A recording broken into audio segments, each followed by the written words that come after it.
tested positive for coronavirus. This is now the second staffer in the West Wing. Yeah, well, I don't know much about it. Does anybody want to talk about it? She's a wonderful young woman. Katie, she tested very good for a long period of time, and then all of a sudden today she tested positive. She hasn't come into contact with me. She spent some time with the vice president. I believe, the press person, right? Say press person. So she tested positive out of the blue. This is why the whole concept of tests aren't necessarily great. The tests are perfect, but something can happen between a test where it's good and then something happens and all of a sudden she was tested very recently and tested negative. And then today, I guess, for some reason, she tested positive. So Mike knows about it, and Mike has done what he has to do. I think he is on an airplane going to some faraway place, but you'll be able to ask him later on. But they've taken all of the necessary precautions. I understand Mike has been tested, Vice President, and he tested negative. Mr. President, but if this can happen here at the White House, two people tested. It can happen anywhere. It can happen. Is it what? You see where it happens. People still confident going back to work then?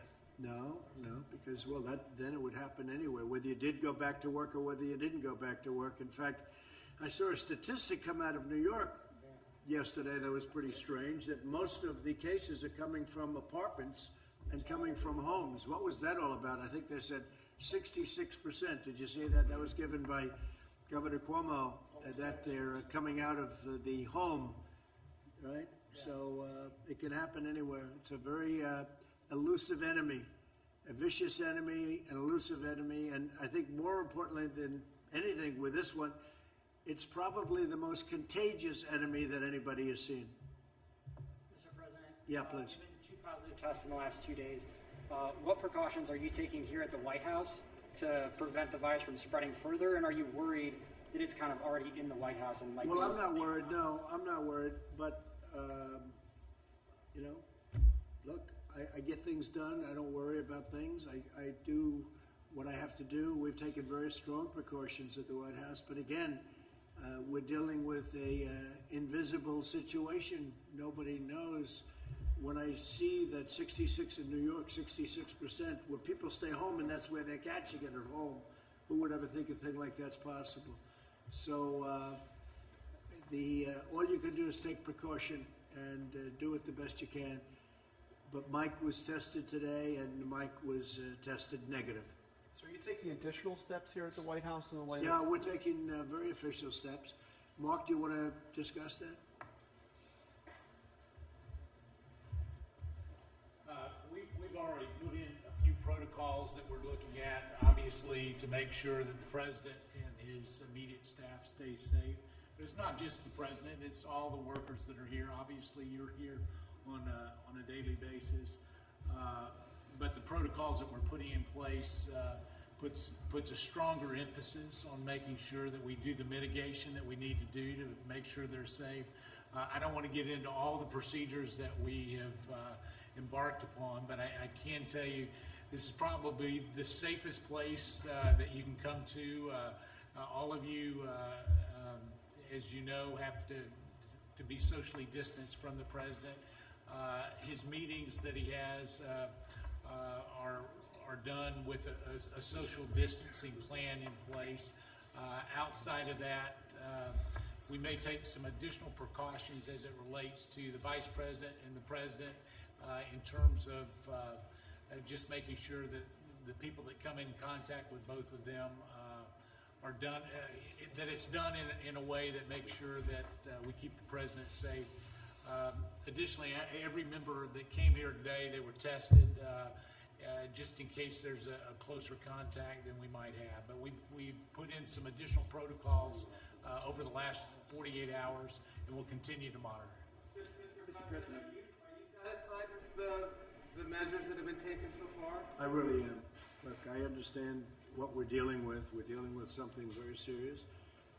And the fact that you have it doesn't mean that it doesn't go away. All right? You can have it and get through it very easily. Some people have a harder time. Most people get through it. Some people are devastated by it. But the fact that you get it doesn't mean. I've had numerous people say they have it, and a couple of days later they're better. Some people say they have it, they think, and there's almost no symptom. Other people have it and bad things happen. So, but for the most part, when you have it, you get better. And supposedly you're immune, although they're not 100% sure about how long that immunity lasts. And is there, Mr. President, is there a reason why people just aren't wearing masks at the White House? Well, they are. People But that they're not. no, people that are serving me are. We have The not people- seen anyone wear a mask around Houston in the last Yeah. 2 weeks. So I can speak to that. You know, as we look at this, the people that are in close proximity to the president obviously have tested negative. The mask that you wear is generally to keep other people from being infected, and so as we look at that, you know, I can tell you that the testing protocol is a strong regime, and as it gets close to the president, some of those that serve him will wear a mask in those closer proximities. Here's what I would offer off the record to all of you is I know, John, we spoke about this earlier. If you've been on the campus, for your safety and well-being, the president's made available to make sure that you could have testing just for the peace of mind. So before you leave today, we've made those arrangements to make sure that you can be tested as well. But we have a lot of people wearing. I'm just looking around. Look at Shay, White House photographer. I'm sure most of you don't know her, but to the best of my knowledge, she's wearing a mask. Is that a mask? Yes. I think to the best of my knowledge, it looks like a mask. Mr. President, could you clarify the status of the Phase 4 negotiations? Earlier, Larry said that they were being paused and potentially for a couple of Well, we're weeks. in no rush. We're in no rush. When you see jobs The that look like today, Democrats- why are you in a rush? The Democrats have to do what they have to do, but I would say we're not looking. We want to see what they have, but I can't say that we're in a rush. We were in a rush to get the money out to people. We have gotten the money out. Some money is stalled because of state machinery. You know, they have old computers, 45-year-old computers. And we said this was going to happen, and I didn't want to do it that way, but the Democrats insisted on going through this particular apparatus for a certain reason, and that money's stalled. But that's their fault, and I think they accept responsibility and blame, the Democrats. Mr. President, President, you said recently that you would, if necessary, be the first person to get a vaccine. How important do you think a vaccine ultimately is Well, I to didn't getting say I out? wanted to. That's not a correct statement. I said, you said, would you be? And I said, if it was good for the country, I'd be. And if it was bad for the country, I'll wait to be the last one, or I wouldn't do it at all. No, I was asked whether or not I would do it as the first person. If I thought that was a good thing for the country, I would. I don't, personally, and I have to say, I think we're doing very well on vaccines. If they wanted to use me as a test, that's okay with me. If it was good, but that was really the way the question was asked.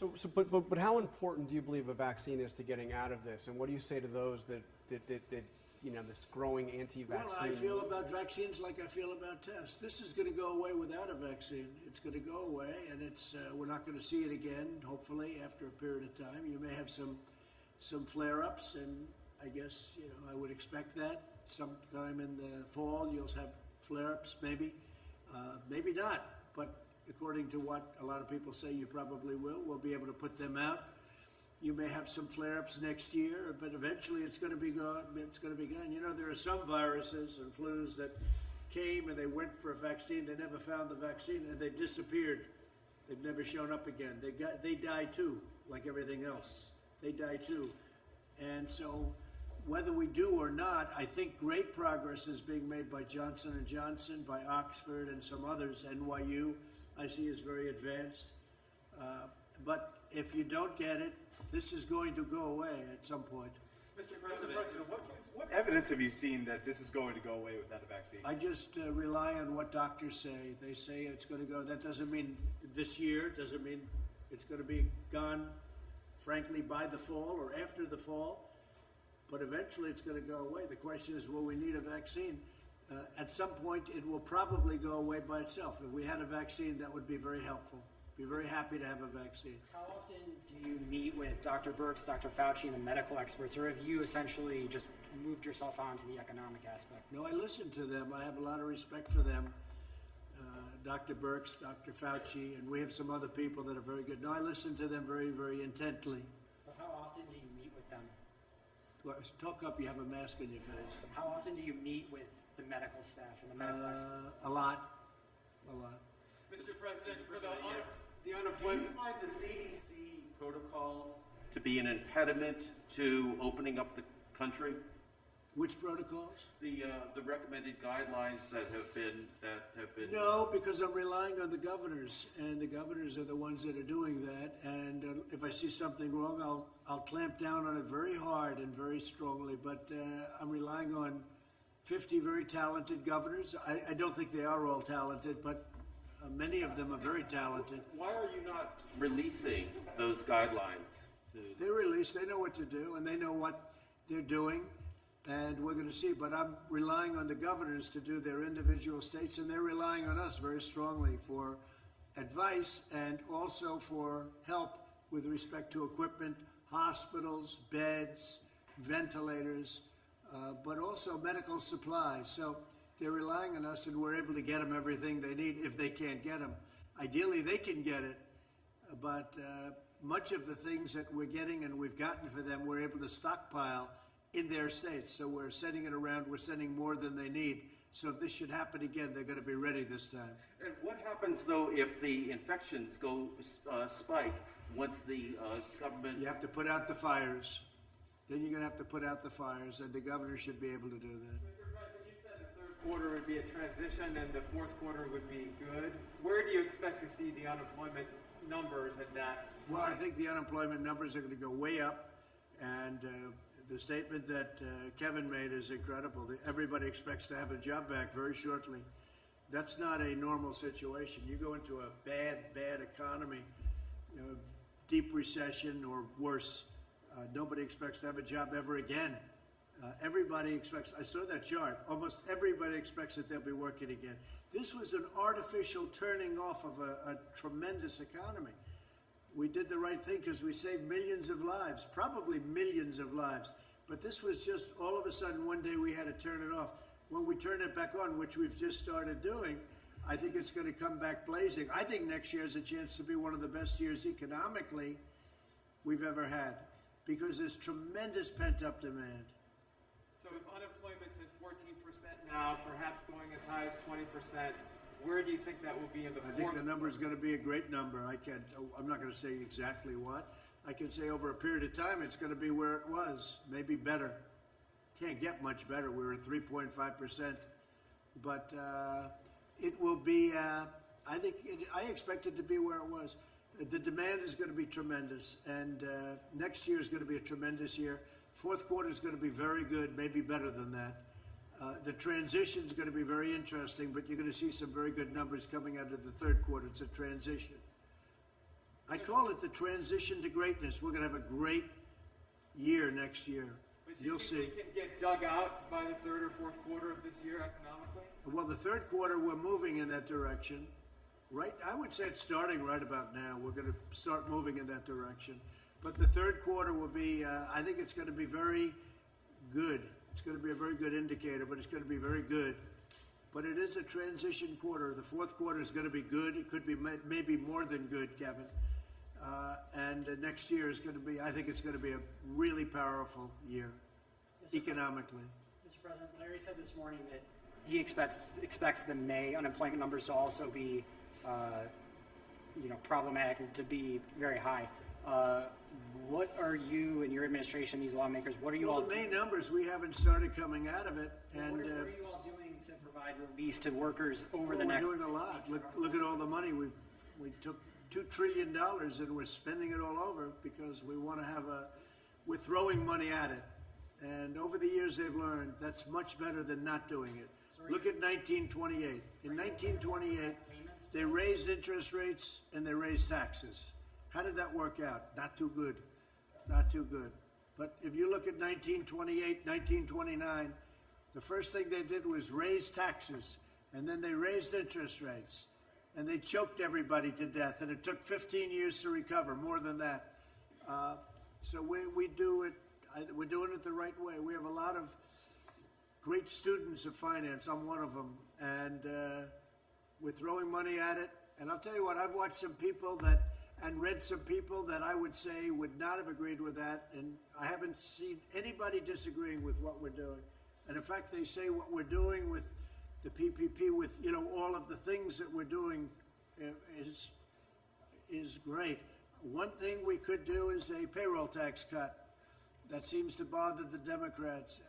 One thing with a payroll tax cut, though, it's over a little bit longer period of time.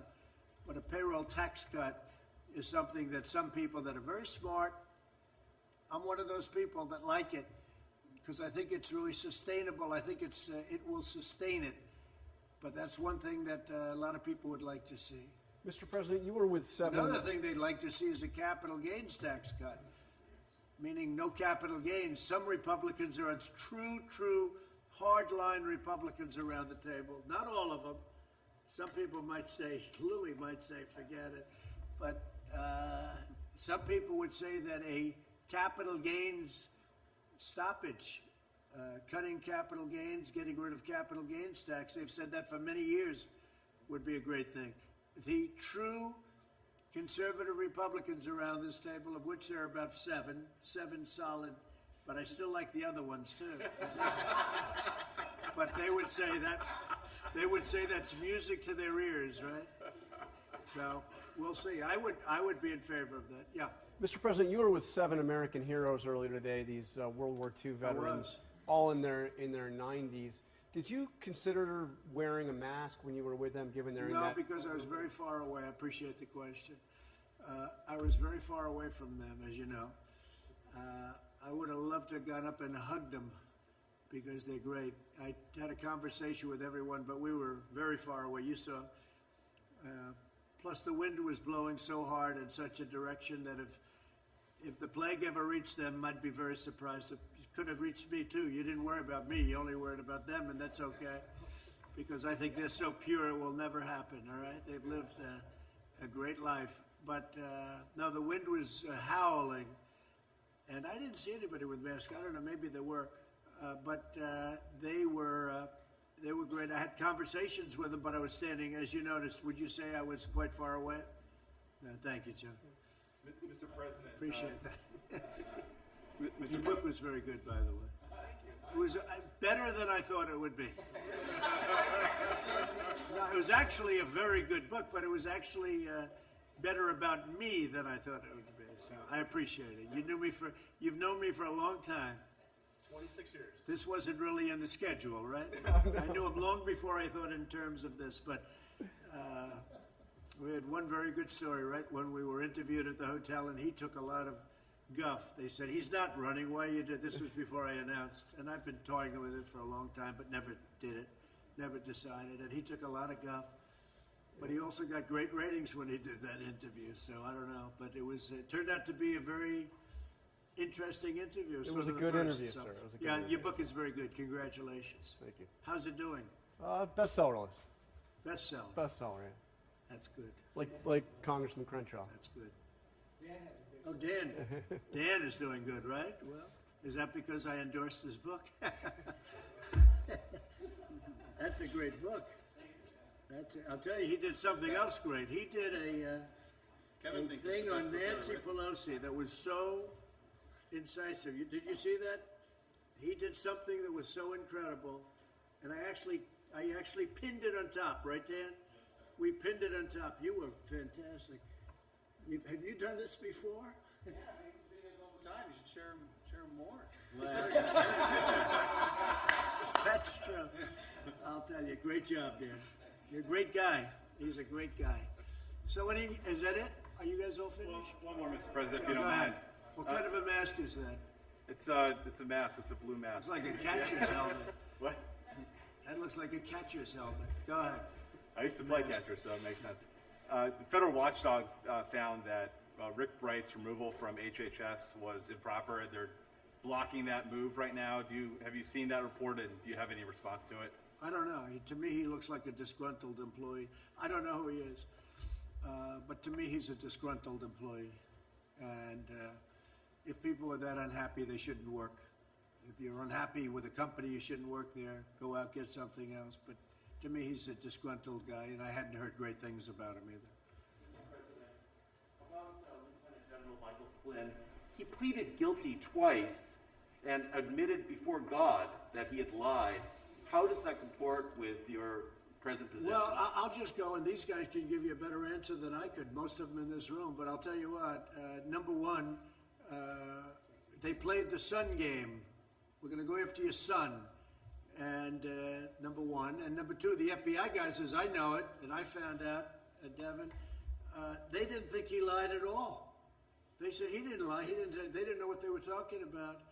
And Mueller's group, Mueller's gang, that didn't find that I did much, did they? After wasting 3 years. But Mueller's gang of culprits, they said he lied. But the FBI, in this case, said he didn't lie. What's the story in that, Devin?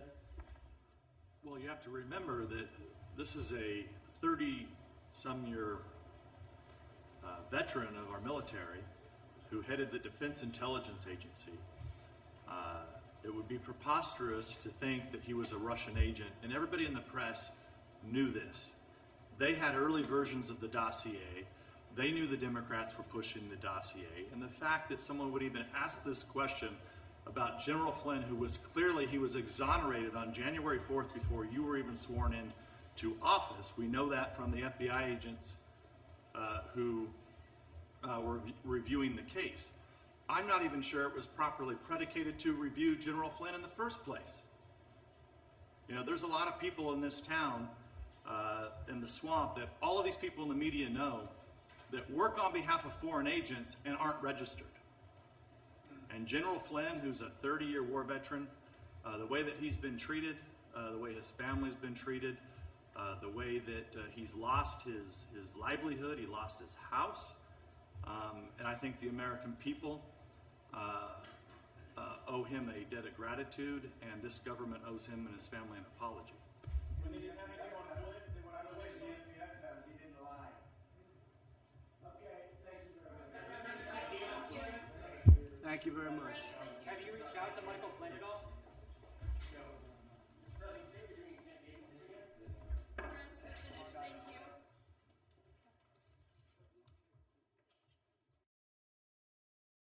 We will make America great again.